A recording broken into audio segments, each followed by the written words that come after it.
un benvenuto su Heavy Metal Heaven. Oggi ospitiamo con piacere una vecchia gloria del death metal ungherese che però dimostra di avere ancora molto da dire.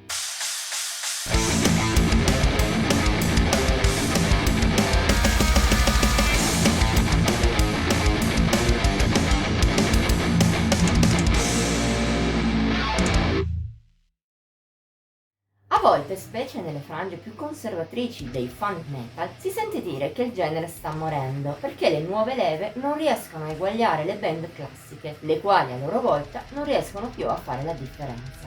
Ma sarà vero? La prima affermazione, almeno per quanto ci riguarda, non corrisponde ai fatti. Lo dimostriamo spesso con i tanti gruppi giovani e pur validissimi che recensiamo qui su Heavy Metal Heaven. Ma anche la seconda è vera solo in parte. Di band vecchie senza più ispirazione ce ne sono, in effetti. Ma ne esistono anche altre con ancora parecchio da dire, come dimostra il caso dei Monasteri. Nati in Ungheria nel lontanissimo 1989, sono accreditati di aver pubblicato il primo album death metal della storia del loro paese, Far From Christ, del 1992. Fu l'inizio di una carriera discontinua che li portò a diversi momenti di pausa o di scioglimento, nonché a produrre solo 5 full length. L'ultimo di essi, From Blood, è uscito lo scorso 2 settembre tramite l'etichetta spagnola Art Gates Records e si rivela un lavoro che non copia l'era d'oro del genere dei magari, tutt'altro. Cosa suonano i Monasteri al suo interno? Sarebbe facile dire death metal, ma in effetti è l'unica risposta sensata, visto che gli ungheresi mischiano diverse anime del genere. Nel loro suono c'è spazio per caratteristiche classiche come moderne e di elementi brutal, per esempio il cantato di Roland Kovacs, unite però ad altri melodetti. Il tutto senza abbracciare in pieno nessuno di questi generi, in uno stile inoltre arricchito di piccole influenze, in special modo più tecniche, o al contrario più dirette e trash, fino ad arrivare persino a venature ancora più distanti dal death.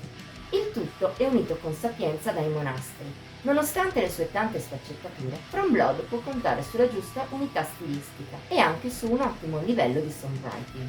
I 34 anni dalla fondazione non si fanno sentire per un ensemble che suona fresco e consapevole, ma soprattutto senza mai quell'odore di vecchio, di stantio che altre band di lungo corso non riescono a evitare. È questo che fa scorrere benissimo From Blood, grazie anche ad alcuni picchi che lo valorizzano. Si può citare per esempio la coppia iniziale con River of the Fallen Souls, che alterna cattiveria, un'angoscia più armoniosa da melodet classico e momenti persino più aperti, e Dreadful Thing, che invece scambia momenti vorticosi e altri invece diretti e potenti.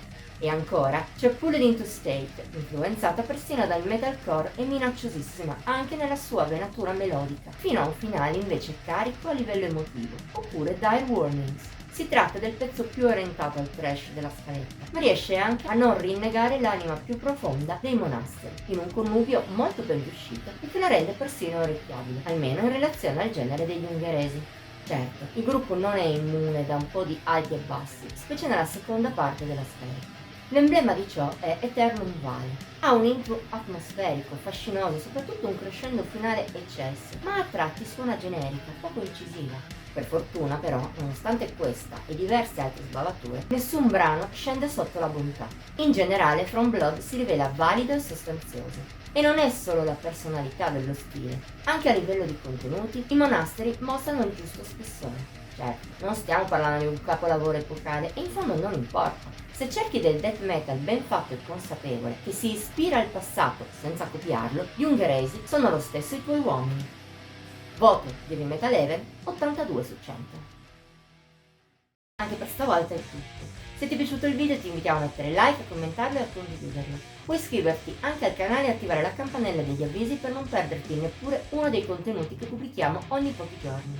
Infine puoi seguirci su Facebook, Instagram e Pinterest. Trovi i link in descrizione. Ci vediamo la prossima volta!